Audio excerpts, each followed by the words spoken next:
Là, on vient de vivre la présentation officielle des joueurs avec un petit show à l'américaine. Ils sont rentrés un par un, suivis de vous et de Marcelo Bielsa. C'était un bon moment que vous avez offert à vos supporters aussi. Oui, c'est un super moment aussi pour nous parce que quand on était sur la pelouse, Marcelo m'a dit écoute, je te remercie vraiment. Et c'est pareil pour moi, c'est-à-dire qu'on a ce qu'on avait envie de faire, on l'a fait. Maintenant, c'est le début, mais on a tout fait pour arriver ici. Donc c'était un moment assez... et puis l'ambiance est très très bonne, un moment très intéressant. Et Marcelo Bielsa a pris la parole. Il a pris la parole, ce qui est très rare, et ça prouve qu'il se sent bien. Non, mais il a pris la parole, et puis il a dit ce qu'il avait envie de dire. Et ce qu'il a dit, c'est qu'on n'aurait pas pu offrir des meilleures conditions de travail, et donc ils sent la responsabilité qui va avec. Mais c'est vrai pour chacun d'entre nous, il y a que moi en tant que président, je sens la responsabilité qui va avec le fait d'être président du LOSC, et les attentes. Pas que les miennes, celles des fans et celles de la région. Donc je pense que chacun d'entre nous, il a exprimé par ça ce qu'on ressent chacun d'entre nous. C'est-à-dire qu'on veut vraiment faire en sorte que ce soit un beau projet. On imagine que vous échangez régulièrement avec lui, avec Luis Campos, avec Marc Ingla. Dans quel état d'esprit est le groupe à l'approche de cette nouvelle saison? Le groupe est très positif, ça s'est bien passé. On échange Marc, Luis quasiment tous les jours et Marcelo une fois par semaine à peu près. Mais non, il y a aussi là une excitation, c'est-à-dire qu'on sent que tout le monde a envie de voir ce que ça va donner, entre guillemets, pour de vrai. Et cette excitation, elle est palpable dans les rues de Lille, ici, au stade, dans les conversations, dans les bars, etc. On sent qu'il y a une vraie effervescence autour de ce nouveau projet. Ça, on imagine aussi que ça vous fait plaisir. Ça me fait très plaisir parce qu'on avait promis qu'on allait le faire et on l'a fait et ça, c'est toujours la chose la plus importante. Et maintenant, comme j'ai dit, on a fait jusqu'ici. Maintenant, il s'agit de faire en sorte que, d'un point de vue footballistique, on va dire, les résultats soient aussi au rendez-vous. Mais je pense qu'on a mis en place, que ce soit au niveau de la direction, que ce soit au niveau de l'équipe, on va dire un beau groupe qui travaille très bien ensemble. Donc je pense que les résultats seront à la clé. Ils ont bien travaillé à l'entraînement. Ils ont repris il y a un peu plus d'un mois. Il y a eu 4 matchs amicaux. Le dernier ce soir, 2 victoires, 1 nul, un seul but encaissé. C'est plutôt encourageant pour la suite. C'est encourageant. C'est vrai que les joueurs le disent et on l'entend aussi autour, c'est que c'est quand même très physique. C'est pas une reprise, on va dire, telle que certains ont pu la connaître jusqu'à maintenant. C'est très intense d'un point de vue physique, d'un point de vue psychologique aussi, parce qu'il y a quand même beaucoup de choses à emmagasiner. Est-ce qu'on verra les résultats tout de suite? On va voir, mais ce qui est sûr, c'est qu'on verra les résultats. Pour ce qui est des matchs amicaux, on a pu voir des belles choses. Je pense que la plus belle chose, c'est l'esprit de groupe qui existe déjà. Et le fait que finalement une équipe qui est très jeune, en tout cas sur papier, réussisse à déjà jouer, on va dire, d'une façon plutôt en équipe. Donc il y a déjà une certaine cohésion et c'est sans doute ce qu'on va retirer de ces matchs qui ont eu lieu jusqu'à maintenant. Elle vous plaît, cette équipe? Elle me plaît. Elle me plaît parce que c'est une équipe qui, comme je dis, qui a une cohésion déjà, qui a une certaine force défensive, même si on ne peut pas encore prédire comment elle va se développer dans les semaines à venir.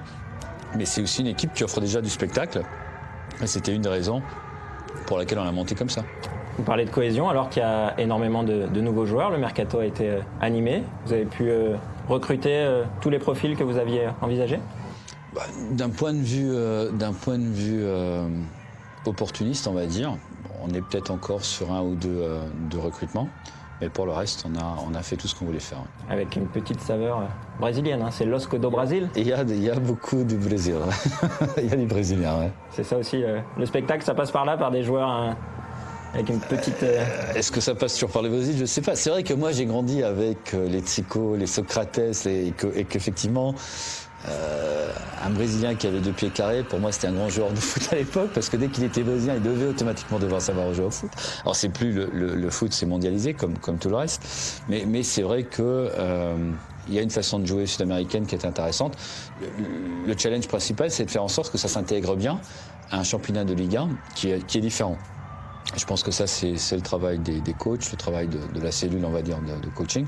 Mais c'est vrai que qualitativement, on a pris des très très bons joueurs. Ouais. Un mot justement sur l'une des dernières recrues, Thiago Maia. C'est le transfert le plus cher de l'histoire du LOSC. Il est champion olympique, il était suivi par des très grands clubs européens. C'est un sacré coup quand même. C'est un sacré coup surtout pour ça. C'est-à-dire que c'est un sacré coup parce qu'on a réussi à le convaincre du projet dans lequel on est tous.